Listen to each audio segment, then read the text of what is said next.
So here you're just going to be needing your Wilton 3D pan, which I will link it down below, the one I'm using. And it does come with its little clips and the little cake stand.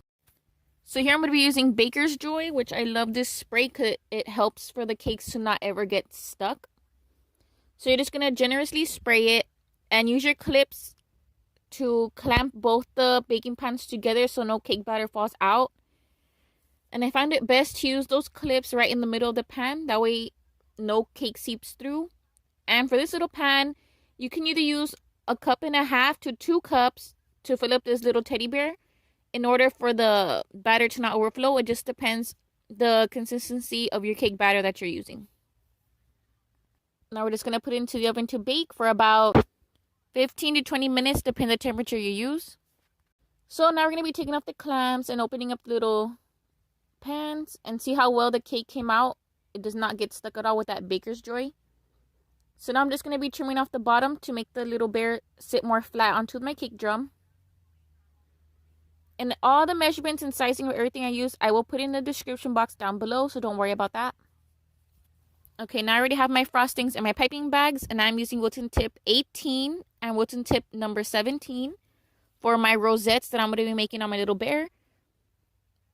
And of course, you can use any type of tips, but I like this one because it looks more like those rose foam bears that everyone's been obsessed with. And the rosettes are the most simplest technique you can use in decorating. So all you're going to be doing is just basically keep your pressure on the bag and do a swirl. That's literally it. And you're just going to keep doing that same swirl over and over and over to cover the entire bear. It's super easy. And I've done this bear so many times in so many different colors. And you can pair this bear with either chocolate covered strawberries, pretzels, chocolate covered marshmallows, or anything. I think this just makes the most cutest gift, and not even for Valentine's Day. It could be a birthday bear or whatever occasion you're having. You can easily feed 2 people with this little bear if you just cut it like right down the middle. And now this is how our little bear is coming out.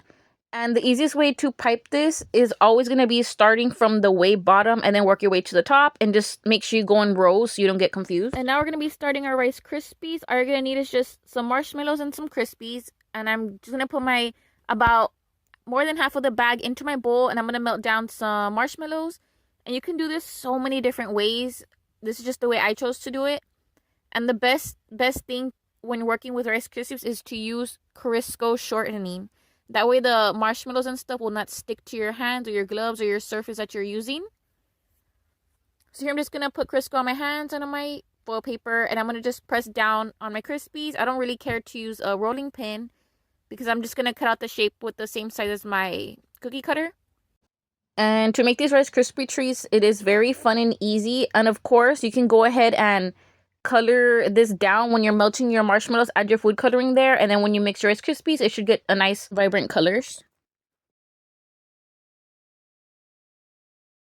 And I do not recommend using foil paper for this because, as you can see, I clearly tore little pieces off. So just use wax paper or parchment paper better. And the recipe for the Rice Krispie treats is super easy. You just need your cereal, marshmallows, and you can throw a little bit of vanilla extract for more flavoring. Or you can just do the easiest way and buy the Krispies already made and just cut the shapes out from there, if that's more easier for you. Now that our Krispies are done and I've let them sit for about 30 minutes, I'm just going to decorate them with my chocolate and sprinkle them with some Valentine's Day sprinkles. I don't know if it's just me, but I feel like homemade Rice Krispies taste way better than the ones that they sell at the store. And now here you're just going to see me assemble my little cake drum. And to secure these Rice Krispies, you could put a little bit of chocolate at the bottom and then let them dry on that cake drum so they're not sliding or moving anywhere. And this is the final result of how our cute little Rosette bear came out. I feel like these will just make the cutest gifts ever. Okay, now normally I like to package these cakes in small little cylinder clear containers, but I could not find any, so I went ahead and opted in for this box. And either way, they look so cute. And like always, thank y'all for watching. Don't forget to subscribe so you can get notified every single time I post a new video. And these are just some other pictures of other ways I've done this cute little bear cake. And I'll leave my other Valentine's Day videos linked at the end of this video so you can go ahead and give those a watch. And like always, thank y'all for watching.